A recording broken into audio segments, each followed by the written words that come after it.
I'm going to show you how to create a folder in OneDrive so that you can share that folder with your students in your class. So if you go to class link and click on OneDrive, it'll take you to your own personal OneDrive. And from here, you're going to create a folder, basically like a classroom of sorts. So I'm just going to click on New, go to Folder. I personally like to put a number in front of it because then it'll save it at the top of your list of folders. So I'll just call it, one homeroom or 1920. Then click on Create. And there we go. So now once I click on it, folder's empty. So I'm going to create a folder for every single student in my classroom. So if I go New, Folder, I like to type the last name first, comma, first name. And you do this for every single one.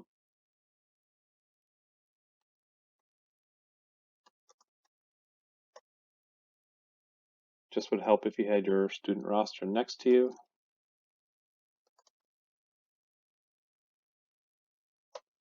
So there's a few of them there for us. So once you have all of your students listed here, you're going to want to share their folder with just that one student.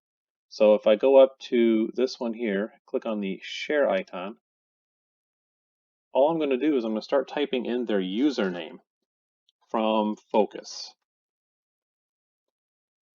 And it might auto-populate, and it looks like it did there. If it doesn't, you can continue to type in their full email address at mypokeschools.net, but it's looking like it's finding the student before I even get to that point, so I click on that, and then all I do is I click on Send, and now I have just shared Elizabeth's folder with her, and only her.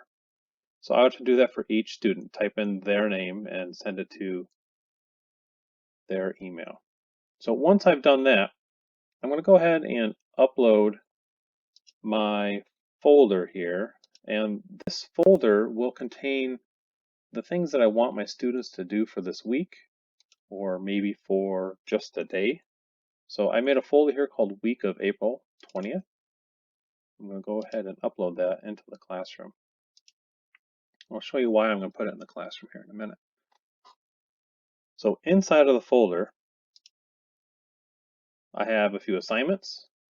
I also have instructions for them to do. So when I click on it, just tells them what I want them to do for this week. And everything that I'm telling them to do, they can, if it's an assignment like a PDF, it's already in that folder. Or if they need to go to iStation or Freckle, they can go to it from there. So I'm going to go back to my OneDrive here. So what I have done now is I've dropped their assignments into my classroom. So there's a couple of different things you can do here. If you were to click on this folder and then drop it into one of these folders, it would actually move the folder. And you don't want to do that. So you can either click on the circle here to the left and then go to Copy To, or if you hover over here, you see that there's the triple dots here. You can click on that and hit Copy To. And what you do is then you go to your OneDrive and then your classroom folder that I named of Homeroom 1920, and then click on the student that you want to copy it to, and you copy it there. So when I go into her folder, I see the folder there now. The other option that you could do is to make your screen a little bit smaller and bring the folder from the desktop and just drag it across and drop it into the student folder. You see that says copy there. And you can do that for each of your students. And you'll see that it's now in Tim's folder. There we go. I'll go back to the homeroom and it's also in Tina's as well. All right. So I'm going to give you a view of what the student will see now. From the student point of view, once they're in ClassLink, they would go to their OneDrive. And if they've never signed into OneDrive before, it's going to ask them for them to sign in with their email address. And once that opens up, they go over here to Shared, and then they will see their name folder that you have created for them. So when you click on that, it'll then take them to the folder for the week. And as you would add in more folders, they would see a whole list of them. So they click on this week's folder and the assignments and instructions that you put in there. So they click on instructions, it takes them to Word Online. So anything that they edit will be saved automatically, and only they can edit and only they can see it, along with you, the teacher. The other students in the classroom will not have access to that. So if they're trying to do like the reading log, all right, so I go back up to the tab at the top and go to the reading log. I'm gonna work on my reading log from Monday. So the title of the book was Harry Potter or whatever it is, and they can write out their summary. And you can see that it has saved automatically.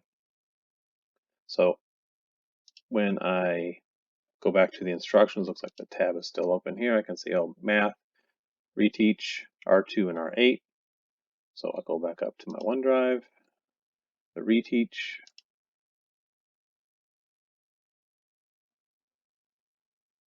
and then the R2 and the R8. So this is R2. They can work on it.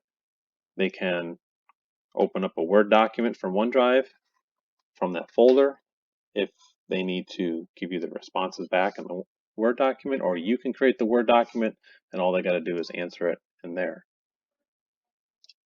So we can close this out. So as they're working on everything, it saves everything automatically for you and for the student. So if I need to check to see if a student has been doing their work for the week, I click into their folder, click into the week's assignments, and so like the reading log that the child was working on, I can click on that and I can see that it has been edited right there. So only the teacher and that one particular student would have access to that reading log.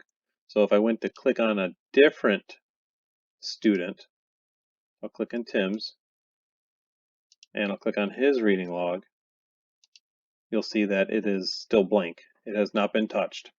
So only that one particular student has access to it.